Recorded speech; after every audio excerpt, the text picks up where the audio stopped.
You ever thought about why you're so afraid of failure? Would you like to be less afraid of failure? I'm the Sarah Intellectual. I create intellectual products that transform people and change the world. We're in part 3 of a series where we're taking a deep dive trying to understand what is it about failure that makes us so afraid of it. Here's the third: judgment.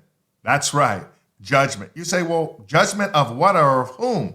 Well, first, ourselves. You see, we are often the most critical people in our lives. We are often the police, the detectives, the lawyers, and the judge, and the probation officers. We can often have a whole legal team that exists within our souls and our minds, ready to prosecute us.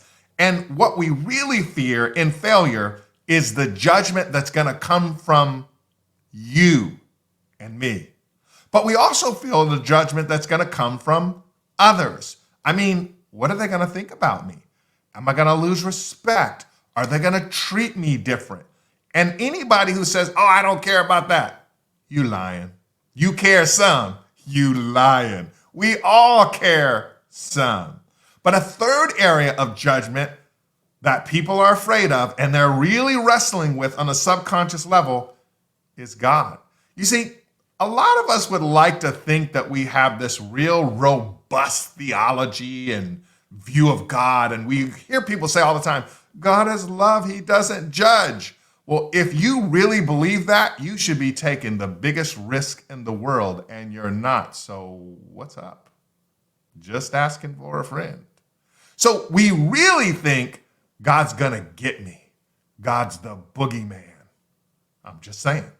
But a fourth area where we're afraid judgment is gonna show up if we fail is in our life. I mean, is it going to change my life for good, for the worse?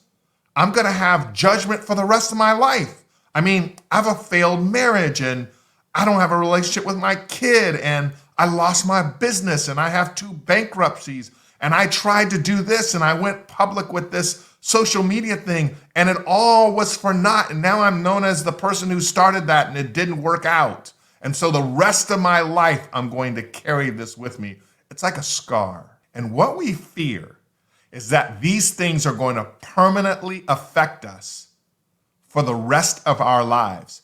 And everything in us says, avoid, do not touch, do not pass go, push, pause.